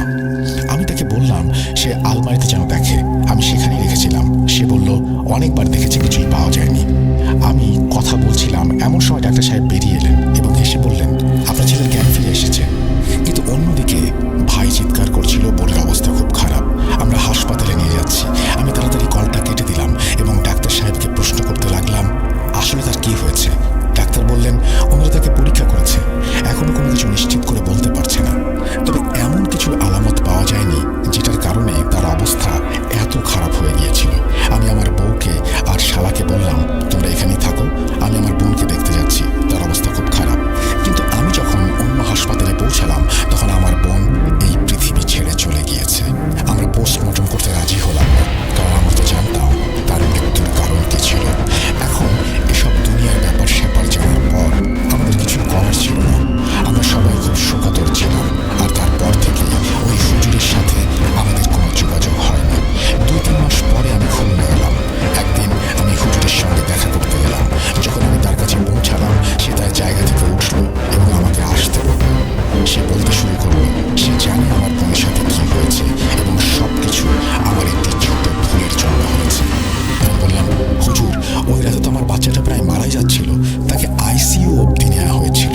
তিনি বললেন এটা তারই, অর্থাৎ সেই জিন্নাতেরই কাজ ছিল এবং সে এতে সফল হয়েছে। আসলে হুজুর ঠিকই ছিলেন, কারণ যখন আমার ছেলের সম্পূর্ণ বডি চেক আপ করা হয় তারপরে যে রিপোর্ট এসেছিল সেখানে সবকিছু স্বাভাবিক ছিল। যখন আমি রিপোর্ট দেখলাম তখন ডাক্তারের উপর অনেক চাপ দিয়েছিলাম আর বলেছিলাম সত্যি বলতে যে ওই রাতে আমার ছেলের সাথে কি হয়েছিল। তারা বিরক্ত হয়ে বলেছিল তারা সব পরীক্ষা করে দেখেছে আর সব কিছুই নর্মাল, কিছুই হয়নি, মনে হয় দুর্বলতার কারণে অচেতন হয়ে গিয়েছিল। আমি জানতাম ডাক্তাররা অজুহাত বানাচ্ছে, কারণ যখন তাদের কাছে কিছু থাকে না তখন সব কিছু দুর্বলতা আর স্ট্রেসের ওপরে ফেলে দেয়। যে জিন্নাত আমার বোনের ওপর ছিল সে আমার ছেলের সাথে এই কাজ করে আমার মনোযোগ সেই দিকে নিয়ে গিয়েছে আর আমরা সেই চিকিৎসা সম্পন্ন করতে পারিনি। আমি এরপর বলেছিলাম আমি সেই জ্ঞান অর্জন করতে চাই জিন্নাতের বিরুদ্ধে যুদ্ধ করার জন্য। আমি চাই যেভাবে আমি আমার বোনকে হারিয়েছি কেউ যেন এই কষ্টের মধ্যে না পড়ে। হুজুরও রাজি হয়ে গেলেন এবং আমি পরের 6 মাস তাদের সাথে কাটালাম। তারা আমাকে অনেক কিছু শেখালেন আর কাজও করালেন এবং 17 মাস পরে আমি এতটা সক্ষম হয়ে গেলাম যে মানুষের চিকিৎসা করতে পারি। তারপর আমার অবস্থাও যেন বদলে গেল। আমি দাঁড়িয়ে রাখলাম, 5 ওয়াক্ত নামাজি হয়ে গেলাম, সবসময় কুর্তা পায়জামা পরা অবস্থায় থাকলাম, মাথায় নামাজের টুপি থাকতো সবসময়। বাড়ির লোকেরা আমার চেহারা দেখে অবাক হয়ে গিয়েছিল। ধীরে ধীরে আমার ভাইরাও দাঁড়িয়ে রাখতে শুরু করলো এবং তাবলিগ জামাতে যোগ দিল। এরপর 5 বছর এভাবেই কাটলো। আমি মানুষের চিকিৎসা করতে এগিয়ে গিয়েছিলাম। সেই ওয়াজিফার কথা আমি চিৎকার করে বলতাম যে আমি শিখেছিলাম। যখনই কোনো রুগী আমার সামনে আসতো আমি সেই ওয়াজিফা মনে মনে 2 বার বলতাম। তারপর আমাকে স্পষ্ট সংকেত দিত এর কোনো রোগ আছে কি নেই, আর সেই সংকেত সবসময় 100% সঠিক হতো। আলহামদুলিল্লাহ, এখন এই 5 বছরে আমার কাছে প্রচুর কেস এসেছে। এখন আমি সব কাহিনী বলতে পারবো না, শুধু একটি ঘটনা বলবো যার পর আমি চিকিৎসা করা বন্ধ করে দিয়েছিলাম। একদিন কিছু লোক আমার কাছে একটি মেয়েকে নিয়ে এলো। মেয়েটি দেখতে নর্মালি মনে হচ্ছিল, কিন্তু আমি যখন তার ইস্তেখারা করলাম তখন দেখা গেল যে কিছু জিন্নাতি প্রভাব তার উপর আছে এবং সেই প্রভাব মোটামুটি শক্তিশালী ছিল। আমি যখন তাকে এখানে নিয়ে আসলাম সে একদম পাগলের মতো হয়ে গিয়েছিল। বিশ্বাস করবে কেউ তার উপর কে হাজির হয়েছিল? সেই জিন্নাত যে আমার বোনের উপরে আসতো। সে হাজির হতেই আমার মাথায় রক্ত উঠে গেল। সে আমাকে বলল, দেখ, তোর বোনকে আমরাই মৃত্যু দিয়েছিলাম। 1 সেকেন্ডের জন্য আমি খুবই রেগে গিয়েছিলাম, কিন্তু আমি নিজেকে নিয়ন্ত্রণ করলাম। তখন আমি তাদের সেখান থেকে বাড়ি পাঠিয়ে দিলাম। তারপর হুজুরকে ফোন করে সবকিছু বললাম। এটা তো সেই জিন্নাত, আর এখন সে আরেকটা মেয়ের পেছনে লেগেছে। উনি আচ্ছা বলে আমাকে সেই মেয়েটার চিকিৎসা করতে বারণ করলেন এবং সেই লোকগুলোকে ওনার কাছে খুলনায় পাঠিয়ে দিতে বললেন। কিন্তু আমি সেই দিন জিদ করে বসেছিলাম। আমি হুজুরকে বলেছিলাম, হুজুর, আমি একে ছাড়বো না। আসলে আমি নিজেই এই জিন্নাতের থেকে প্রতিশোধ নিতে চাইছিলাম এবং আল্লাহ আমাকে সেই সুযোগটাও করে দিলেন। হুজুর আমাকে বোঝাতে লাগলেন, বাবা, তুমি এত শক্তিশালী নও যে এর মোকাবেলা করতে পারবে। কিন্তু আমি জিদ ধরে রইলাম। তখন হুজুর চুপ করে গেলেন এবং আমাকে কিছু উপদেশ দিলেন যে আমি যেন 3 দিন ব্যাপী ওনার শিখিয়ে দেয়া সেই ওয়াজিফা পড়ি। ওনার কথা মতো 3 দিন আমি ওনার শিখিয়ে দেয়া ওয়াজিফা পড়লাম। 3 দিন পরে আমি সেই মেয়েটার পরিবারকে ডাকলাম এবং বললাম তারা যেন মেয়েটাকে নিয়ে আসে। তারা আমার শহরেরই বাসিন্দা ছিল। আমার কাছে এসে মেয়েটা ঘরে ঢুকলো। তখনই উদ্ভট আচরণ করতে শুরু করলো। আমাকে নানানভাবে খারাপ কথা বলতে লাগলো। আমাকে বলল, দেখ, তুই তো তোর বোনকেও মেরে ফেলেছিস, এবার এই মেয়েটাকেও মারবি। সে আমার চুল ধরে ভৎসনা করতে লাগলো আর নিজের মনে বিড়বিড় করে কি যেন পড়তে লাগলো। তার চিৎকার চেঁচামেচি অনেক দূর পর্যন্ত শোনা যাচ্ছিল। তার চিৎকার শুনে আমাদের এলাকার লোকজন আমাদের বাড়ির বাইরে এসে দাঁড়িয়ে গিয়েছিল। আমি 5 ঘন্টা ধরে লাগাতার কাজ করতে লাগলাম, আর আমার উপরেও কেমন একটা উন্মাদনা চেপে বসেছিল। 5 ঘন্টা পর সে যেতে রাজি হলো এবং আমাকে বলল, আমি যাচ্ছি, কিন্তু আমি তোর থেকে এর প্রতিশোধ অবশ্যই নেব। আমার জীবনে আর একটা ঘটনা ঘটল। আমার ছোট ছেলে, যার বয়স তখন 5 বছর, জ্বর উঠল এবং জ্বর এতটাই তীব্র হয়েছিল যে সেই সন্ধ্যাতে মারা গেল। আমাদের ঘরে শোকের ছায়া নেমে এলো। তার জানাজা শেষে লাশটা বাইরে রাখা ছিল। আমি তার পাশে বসেছিলাম। তখন আমি দেখলাম সেই মেয়েটি যে আমাদের এলাকায় থাকতো এবং যার চিকিৎসা আমি গতকালই করেছিলাম, সে আমার ঘরে ঢুকলো এবং আমার কাছে এসে দাঁড়ালো। তারপর আমার কাছে এসে পুরুষালী গলায় বলল যে, দেখলি আমাদের শক্তি। আমি বুঝতে পারলাম এসে এই জিন্নাতের কাজ। এই মেয়েটার উপর আবার সে ফিরে এসেছে। সে হাসতে হাসতে সেখান থেকে চলে গেল। তারপর আমি শুধু মহল্লা নয়, শহরটাও বদলে ফেললাম। আমি আর সেই স্মৃতিগুলোর কাছেও যেতে চাচ্ছিলাম না।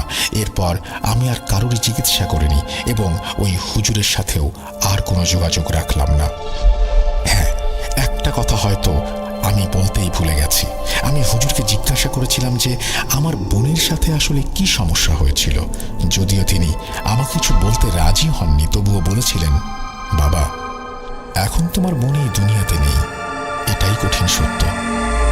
এর বেশি কিছু জানতে ছিল না, আমি বলতে পারবো না। আসলে এই ঘটনা বলার উদ্দেশ্য হলো আমাদের আজকালকার আধুনিক মেয়েদের মধ্যে যারা মনে করেন যে জাদু জিন কিছুই নেই, তাদের এই ঘটনাটি একটি শিক্ষা দেবে। এটা এত ভয়াবহ একটা জগৎ যে আমরা কল্পনাও করতে পারি না। আমি আমার 2 কাছের মানুষকে এর কারণে হারিয়েছি। আমি তো এই ঘটনাগুলো খুব সংক্ষিপ্ত করে তোমাদের কাছে বললাম। যদি আমি আমার 5 বছরের সব ঘটনাগুলো লিখতে বসি, তাহলে হয়তো পুরো একটা বইও কম পড়বে। শুধু এটুকু বলবো, এসব ব্যাপারে উপহাস করো না কখনো। এটা এমন একটা পরীক্ষা যাতে যদি কেউ একবার ফেঁসে যায়, তাহলে এটা থেকে বের হওয়া কঠিন। পুরো পরিবারগুলো নিঃস্ব হয়ে যায়, মানুষের রোজগার বন্ধ হয়ে যায়, একে অপরের প্রতি ঘৃণা ও প্রতিহিংসায় লিপ্ত হয়ে যায়। তাই সাবধান, কখনো বিদ্রুপ করবে না। তোমাদের সবাইকে আল্লাহ হেফাজত করুন। আল্লাহ হাফেজ।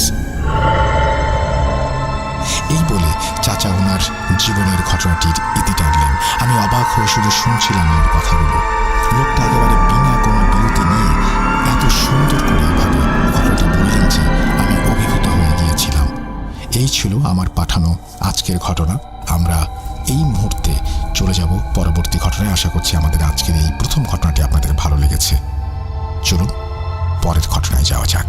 আসসালামু আলাইকুম। আমি মোহাম্মদ মুনতাসির মামুন, দেশের বাড়ি মেহেরপুর জেলার গাংনী থানার গাংনী ডিগ্রি কলেজ পাড়াতে। আজ আমি আপনাদের মাঝে আমার সঙ্গে ঘটে যাওয়া একটি ঘটনা শেয়ার করতে চাচ্ছি। বর্তমানে কর্মজীবনের তাগিদে আমি চট্টগ্রামে অবস্থান করছি। আমি তখন হাই স্কুল পর্যায়ে পড়াশোনা করি।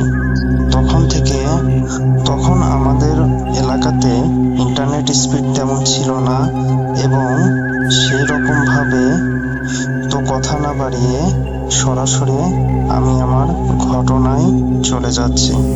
রাসেল ভাই, ঘটনাটি 2014 সালে মার্চ মাসের মাঝামাঝিতে প্রতিদিনের ন্যায় বিকেলবেলায় আমি এবং আমার বন্ধু মিশকাতুল আরিফিন একসঙ্গে ঘোরাঘুরি করছিলাম। তো মিশকাত হঠাৎ আমাকে বলে উঠল, চল আজকে একটু দূরে কোথাও ঘুরতে যাই। আমি আর কথা না বাড়িয়ে ওকে বললাম, ঠিক আছে, আমি রেডি হচ্ছি, তুই রেডি হয়ে আমাকে নিয়ে যা।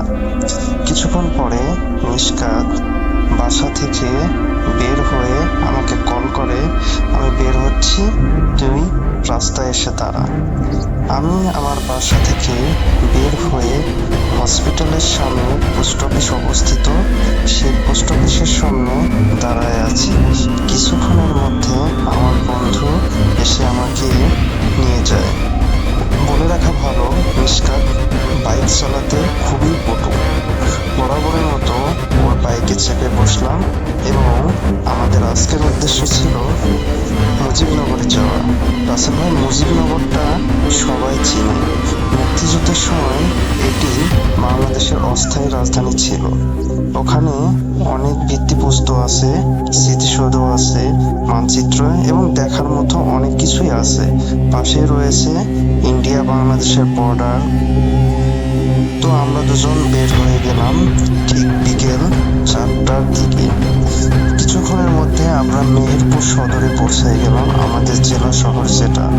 ওখানে আমরা ব্রেক নিলাম, নেওয়ার পরে একটু চা নাস্তা করে আবার পুনরায় মুজিবনগরের উদ্দেশ্যে রওনা দিলাম।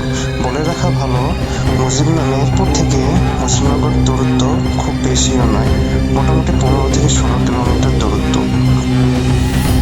একটা পর্যায়ে আমরা মুজিবনগর পৌঁছে গেলাম।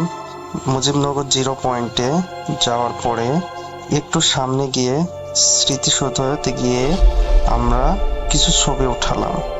সেই সময় এত ভালো মানের ফোন ছিল না যে ভালো ভালো ছবি উঠাতে পারবো। ছবি ওঠানোর পরে মোটামুটি বিকেল নেমে আসে। তখন মিশকাত বলে, চল একটু বাগওয়ানের দিকে যাব। রাসেল ভাই, বাগওয়ানটা হচ্ছে মূলত একটা গ্রাম যেটা ইন্ডিয়ার বর্ডারের কাছে অবস্থিত। মিশকাত বলে, বাগওয়ানে ওর এক ভাবির বাবার বাড়ি, ওর ভাবি নাকি ওখানে আছে। তো কোনোভাবে যদি ওর ভাবি জানতে পারে যে ও এদিকে আসছে কিন্তু ওর ভাবির সঙ্গে দেখা করে নাই, তাহলে ওর ভাবি অনেক রাগ করবে। এই ভেবে ও আমাকে রিকোয়েস্ট করে, চল না একটু গিয়ে জাস্ট ঘুরে আসবো। আমি ওর কথা মতো রাজি হয়ে গেলাম। এরপর আমরা স্মৃতিসৌধ থেকে সোজা গিয়ে ডান দিকের রাস্তা ধরে এক কথায় মুজিবনগরের পিছন সাইডের যে রাস্তা, যেটা ইন্ডিয়ার কোল ঘেঁষে গেছে, ওই রাস্তা দিয়ে দুজনা রওনা দিই। কিছুক্ষণের মধ্যে আমরা বাগওয়ানে পৌঁছায় যাই এবং ওর ভাবির বাবার বাসায় পৌঁছাই। তো আমাদেরকে বিভিন্ন রকম নাস্তা আপ্যায়ন করা হয়ে গেল। এরই মধ্যে সন্ধ্যা ঘনিয়ে আসার একটা সম্ভাবনা দেখলাম। তখন মিশকাত বলে উঠলো, এই সন্ধ্যা হয়ে যাচ্ছে, আজকে চল এখনই বের হয়ে পড়ি। আমি বললাম, হ্যাঁ, আমি এটাই তোকে বলতে চাচ্ছিলাম, কিন্তু আমি তো তোকে বলতে পারছি না, তোর ভাবি কি ভাববে না ভাববে এই হিসাবে। ঠিক আছে, চল আমরা বের হয়ে যাই। এরপর মিশকাত এবং আমি ওখান থেকে বিদায় নিয়ে রাস্তার মধ্যে আসতে আসতে, বলে রাখা ভালো রাসেল ভাই, বাগওয়ান পার হওয়ার পরে গ্রামটা পার হয়ে এসে একটা মোড় আছে। মোড়ের ডান দিক দিয়ে গেলে যেটা চুয়াডাঙ্গা জেলার একটা রোড থাকে এবং বাম দিক দিয়ে সোজা আসলে এটা হয় মুজিবনগর ভিত্তিপ্রস্তর পিছন সাইডের ইন্ডিয়ার বর্ডার ঘেঁষে যে রাস্তাটা সেটা। তো আমরা মুজিবনগর পিছন সাইডের রাস্তা দিয়ে আসতেছিলাম। পথের মধ্যেই মিশকাতকে আমি রিকোয়েস্ট করলাম, গাড়িটা একটু থামা, আমার একটু প্রাকৃতিক কাজ করতে হবে। মিশকাত বলল যে হ্যাঁ আমারও তো একই অবস্থা, ঠিক আছে সামনে ব্রেক করি। এর মধ্যে মুজিবনগরের ভিত্তিপ্রস্তর দূরত্ব আর 2 থেকে 3 কিলোমিটার আছে, তাহলে আমরা পৌঁছায় যাব। এরকম একটা পরিস্থিতিতে আমরা দাঁড়াইলাম।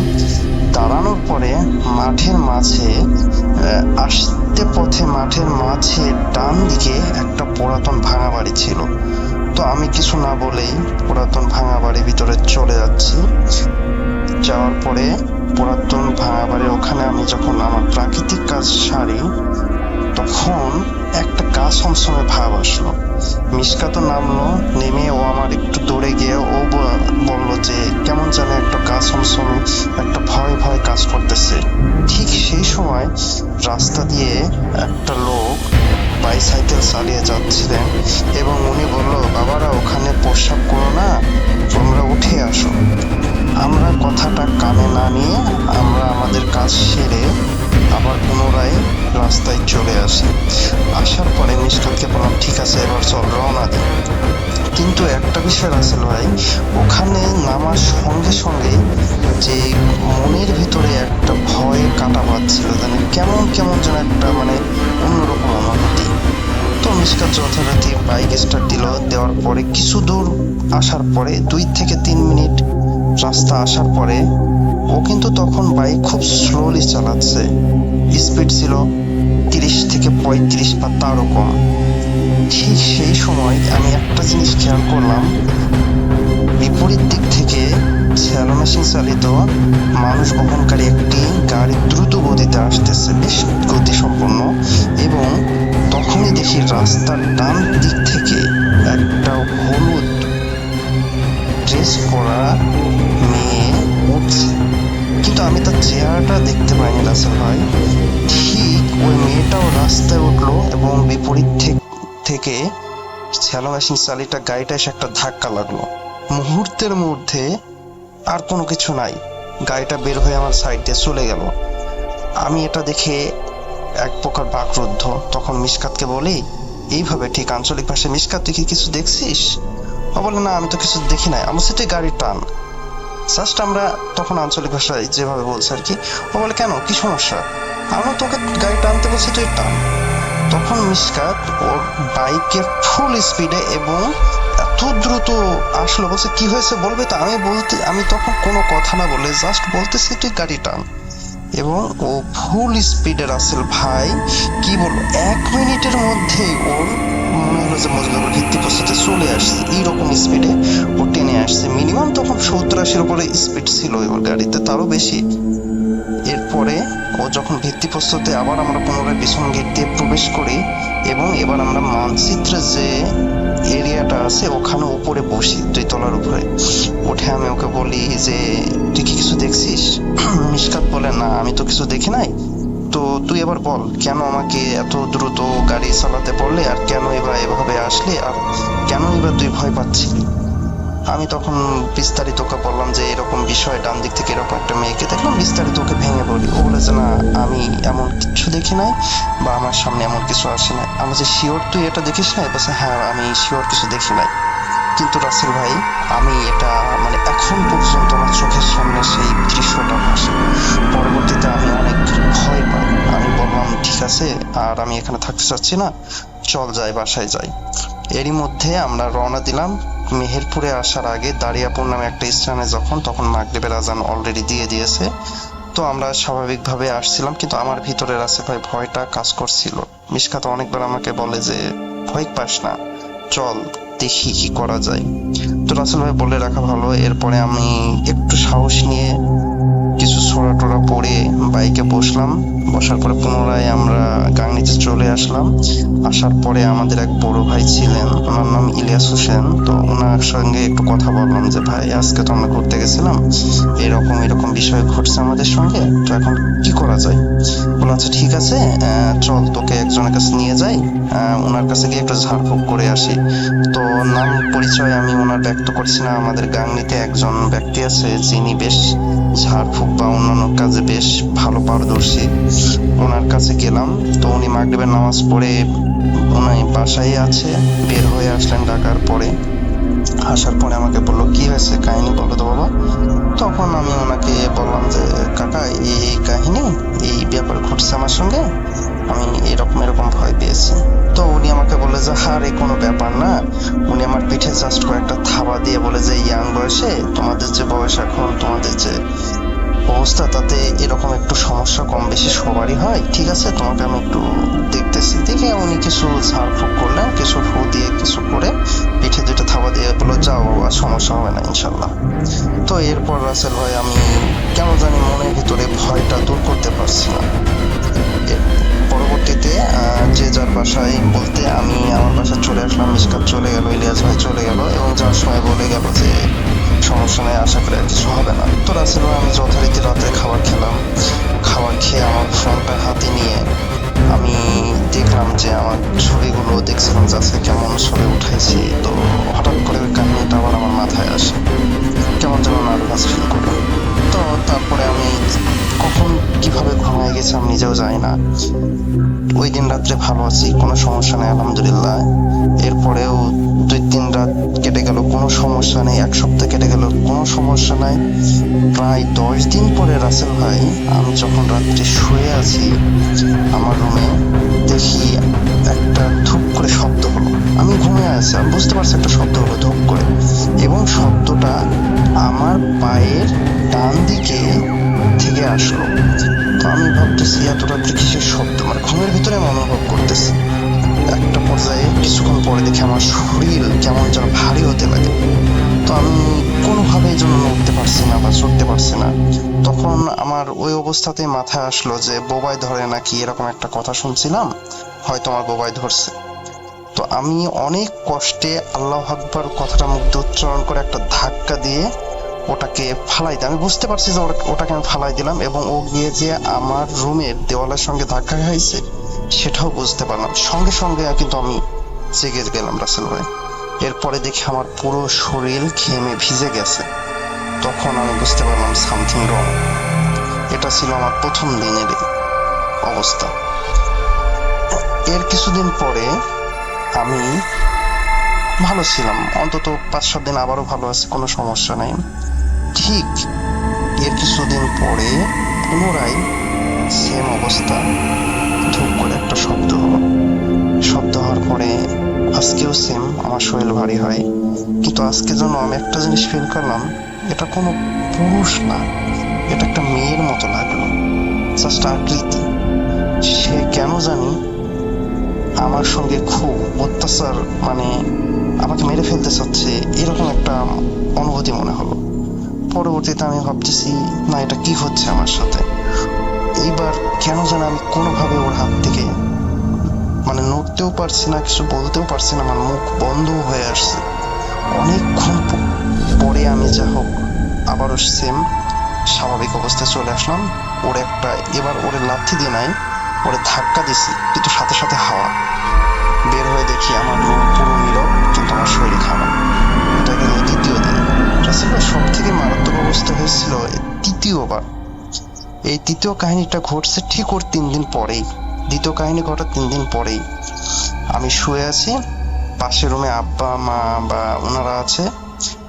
তো আমার শুয়ে থাকা অবস্থায় দেখলাম যে কেউ একজন দরজা দিয়ে ঢুকলো। আজকে ধূপ করে শব্দ না, মনে হলো যে দরজা খুলে ঢুকছে। আমি কিন্তু ঘুমিয়ে আছি, এবং সে অন্যদিনের তুলনায় আজকেও আমার সঙ্গে ধস্তাধস্তি শুরু করছে, এবং সেটা চরম একটা মাত্রায়। তা আমি কোনোভাবে আজকে বের হতে পারছি না। একটা পর্যায়ে আমি সেম সিস্টেমে আর কি আল্লাহু আকবার কথাটা উচ্চারণ করছিলাম এবং ধাক্কা দিয়ে লাথি দিয়ে ফালাই দিয়েছিলাম। পরবর্তী ঘুমে আমি উঠে দেখি, ঘুমে থেকে না, আমি উঠে দেখি যে আমার ঠোঁটের মাঝখান দিয়ে রক্ত বের হচ্ছে। রাসেল ভাই, এই যে ঠোঁটের মাঝখান দিয়ে আমার রক্ত বের হচ্ছে, আমি সঙ্গে সঙ্গে আমি চিৎকার দিই মা মা করে। তো মা আসে, আব্বাও আসে, এসে দেখে যে হ্যাঁ আমার ঠোঁট দিয়ে রক্ত বেরোচ্ছে। রাসেল ভাই বলে রাখা ভালো, আমার এই ঠোঁটের দাগটা আজ পর্যন্ত আছে।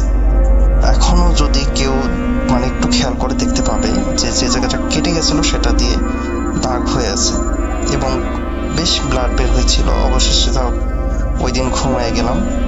তো এভাবে মোটামুটি চলতে আছে, কিন্তু এরপরে আর এইরকম অত্যাচার হয়নি।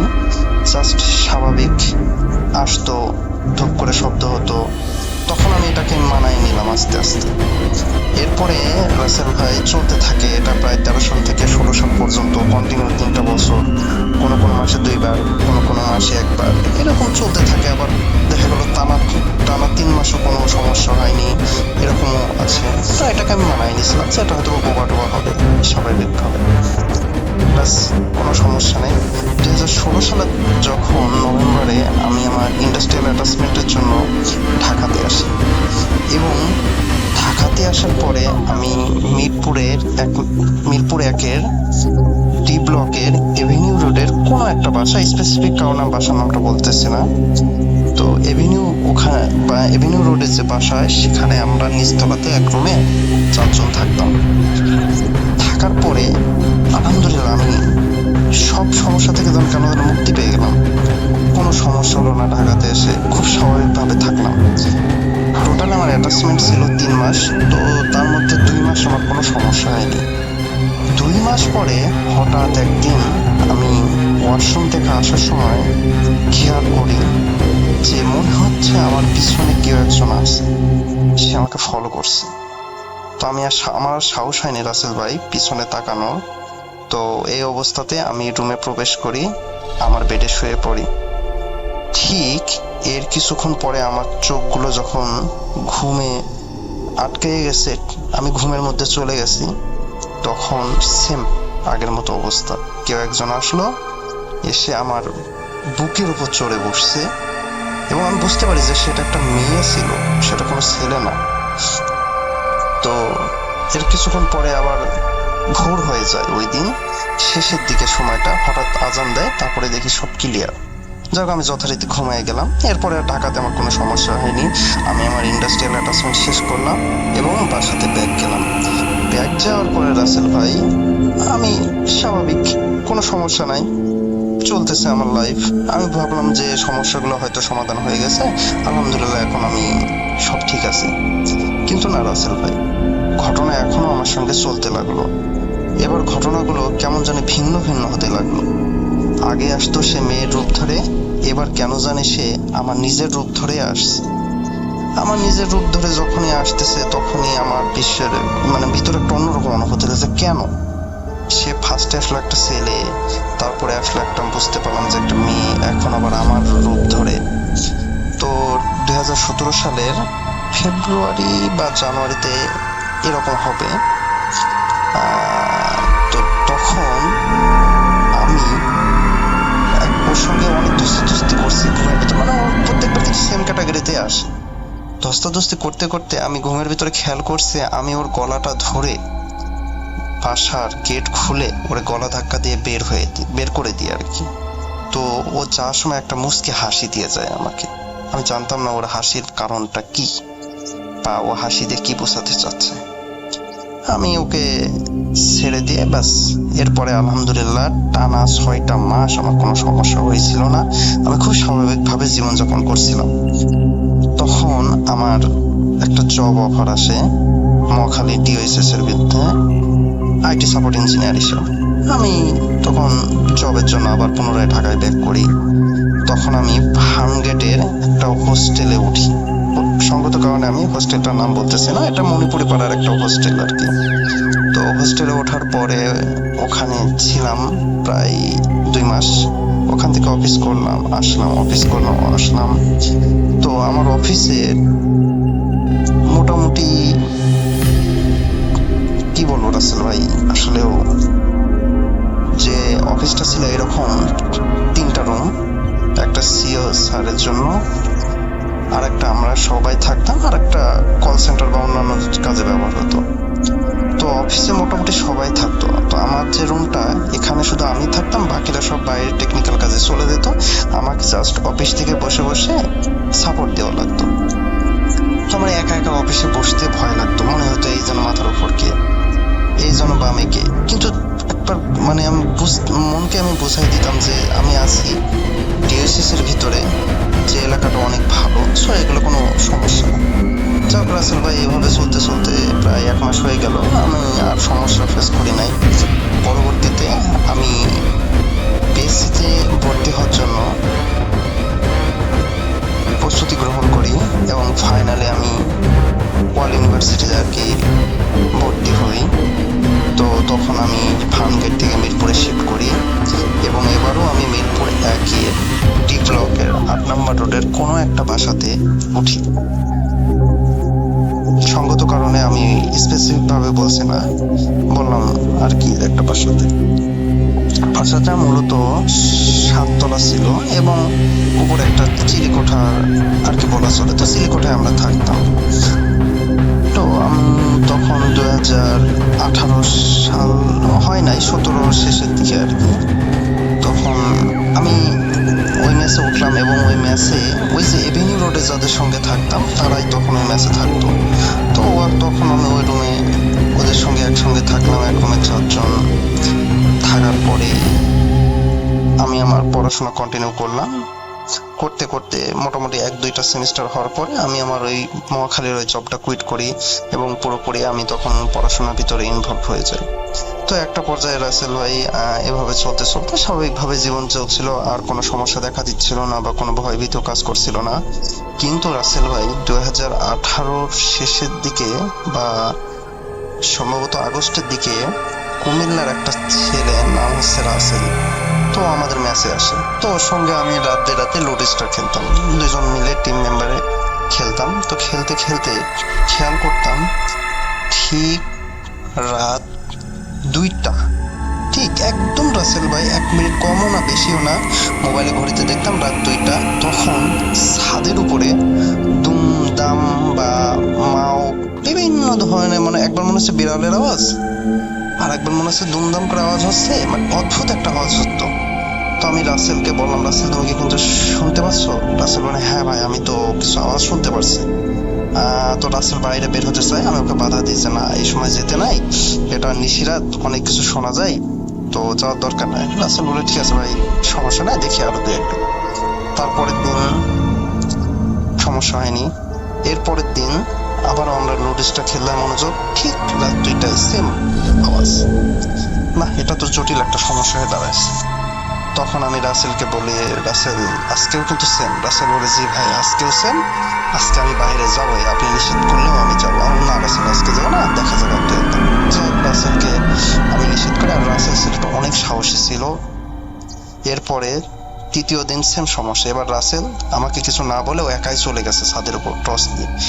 ও ছাদের দরজা খোলার সঙ্গে সঙ্গে আওয়াজটা বন্ধ, এবং ওর মোবাইলের টর্চ দিয়ে উপরের ট্যাঙ্কি, পানির ট্যাঙ্কি যেটা, সেগুলো সবকিছু দেখলো, কোথাও কিচ্ছু নাই, শুধু একটা ছোট বটগাছের চারা দেখলো ওখানে। তো ও কি করলো, ওই রাত্রেই বটগাছের চারাটা উঠে ফালাই দিয়ে চলে আসলো। বলে দে ভাই, আমি ছাদের উপর গেছিলাম, সবকিছু দেখছি, শুধু একটা বটগাছ ছিল, ওই চারাটা আমি ফালাই দিয়ে চলে আসছি, আর কিছু না।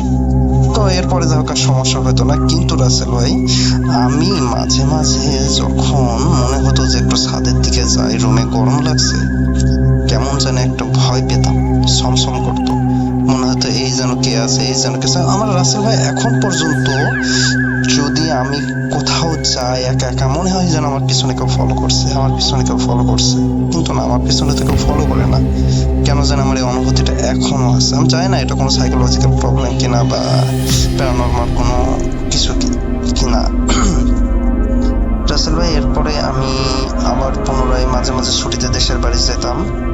তো এরই মাঝে আমার বাবা মা আর কি দেশের বাইরে বলতে ইন্ডিয়াতে গেছিল একটু ডক্টরি ট্রিটমেন্টের জন্য, ছোট ভাইয়ের জন্য।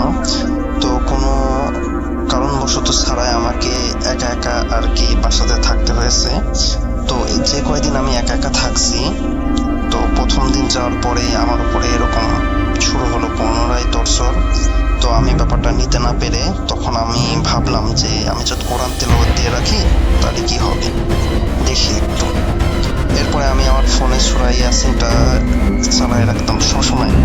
তো রাত্রে ঘুমানোর আগে আমি সূরা ইয়াসিন চালায় ঘুমাচ্ছি, কোনো সমস্যা নাই, বা অন্যান্য কোনো কোরআন তেলাওয়াত দিয়ে আমি ঘুমাইতাম, কোনো সমস্যা নাই। এইভাবে আমি আমার জীবনে অনেকটা সময় পার করছি, শুধু রাত্রে সমস্যাগুলো থেকে রক্ষা পাওয়ার জন্য। তো আমাকে তখন পরামর্শ দেয় অনেকে যে তোর হয়তো বা কোনো একটা নজর নজর পড়ছে, কেউ তোর পুরো নজর রাখছে, যার জন্য তোর এত সমস্যা। তো আশা করি যে এটা বিয়ের পরে ঠিক হয়ে যাবে। আমি ভাবলাম যে হয়তো বা ঠিক হয়ে যেতেও পারে। তো এরপরে আর কি রাসেল ভাই চলতে চলতে একটা পর্যায়ে এই যে কোভিডের সমস্যাটা দেখা দেয়, তখন তো বাসাতে সবাই ছিল, সবার সঙ্গে বসে থাকা, সময় পার করা, তা আস্তে আস্তে আস্তে আস্তে এটাও অনেকটা কমে আসছিল, খুব একটা সমস্যা হয়নি। তো এরকম করতে করতে কোভিড শেষে 2021 সালের ডিসেম্বরে আমি একটা জব অফার পাই। সঙ্গত কারণে আমি কোম্পানিটার নাম বলতেছি না, এবং আমার পোস্টিং হয় চট্টগ্রামে, এবং এটা একটি সাগর পাড়েই বলা চলে, একদম সাগরের পাশেই। সেখানে আমি অবস্থান করি এবং ওখানে আমার একটা আবাসিক স্থল ছিল। তো সেই আবাসিক স্থলে আমি অফিস করতাম, অফিস করে আমি আমার আবাসিক বিল্ডিং এ চলে গিয়ে থাকতাম। তো সাগর পাড়ে রাসেল ভাই কিছু সমস্যা শুনছিলাম আগে, যেটা আমি নিজেই ফেস করছি। সেটা হচ্ছে রাসেল ভাই, ওই যে আবাসিক বিল্ডিং এ আমি থাকতাম, ওখানে যে কেয়ারটেকার থাকতো, তো ওকে আমি একদিন প্রশ্ন করে যাচ্ছি, এই বিল্ডিং এ কি কোনো সমস্যা আছে? তো কেয়ারটেকারটা সিটা গেছিল, বলছে হ্যাঁ স্যার এখানে কিছু সমস্যা আছে। আমি বলি আমি কিন্তু বেশ কয়েকদিন দেখছি যে রাত্রে ঘুমানোর সময় আমার সমস্যা ফেস করি, প্লাস আমি বাইরে হলে একটা সমস্যা ফেস করি। ও বলে যে জি স্যার এরকম সমস্যা এখানে কিছু আছে, কেননা একটা সময় আপনারা যখন এই বিল্ডিং থেকে চলে যান আর কি ঈদের ছুটিতে বা অন্য কোনো সময়ে, তো তখন আমি একা একটা রুমে ছিলাম এবং কেউ একজন এসে আমার গলা চেপে ধরছিল। তো আমি তখন অনেক জোরে দৌড় দিয়েছিলাম, দৌড় দিয়ে বাইরে বের হয়ে গেছিলাম। এরপর থেকে স্যার আমি আর এই বিল্ডিং এর রাত্রে থাকি না, আর এই বিল্ডিং এ কেউ থাকতেও চায় না। আমাদের যারা জানে বিষয়টা, আচ্ছা আচ্ছা আচ্ছা আমি বুঝতে পারছি। আসলে রাসেল ভাই আমি একটা জিনিস বুঝি না, আমি বিভিন্ন সময় বিভিন্ন এলাকায় যাই, তো যাওয়ার পরে কিছু কিছু এলাকায় আমার কাছে মনে হয় যেন এখানে সামথিং রং। কেন জানি আমি বুঝতে পারি যে মনে হয় যে এখানে একটু সমস্যা আছে, এরকম আমি ফিল করতে পারি। আমি জানি না এটা আদৌ ঠিক কি ভুল, তবে আমার ভিতরে একটা ফিল আসে। যেমন আমি একটা সময় চট্টগ্রামের বিভিন্ন স্থানে ঘুরছি, তার মধ্যে উল্লেখযোগ্য, এটা সবাই জানে, অনেক রকম ঘটনা আছে যেটা নিয়ে। তো সেখানে আমি গেছিলাম, জায়গাটার নাম বলছি না, বুঝে নিন যদি সম্ভব হয়। সেখানে গিয়েও আমি ওখানেও একজন গার্ডকে প্রশ্ন করছিলাম যে আপনাদের তো এত সুন্দর একটা পার্ক, তো আমার কাছে একটু গা ছমছমে মনে হচ্ছে। তো বলে যে স্যার এখানে একটু সমস্যা হয় আর কি, কম বেশি, আগে হতো এখন একটু কম। পরবর্তীতে আমি সেটা নিয়ে রিসার্চ করলাম, করে দেখলাম যে হ্যাঁ ওই জায়গাটা নিয়ে অনেকগুলো ঘটনায় আছে এবং অনেকগুলোই আছে, এমনকি ভূত এফএমেও প্রচার হয়েছে এই জায়গাটা নিয়ে। তো এভাবে রাসেল ভাই আমি যখন চট্টগ্রামে বসবাস করলাম, তখন আমার উপরে অত্যাচার হতে লাগলো। তবে এক রুমে আমরা 3 জন থাকতাম, যার জন্য আর কি আমার খুব একটা সমস্যা হতো না।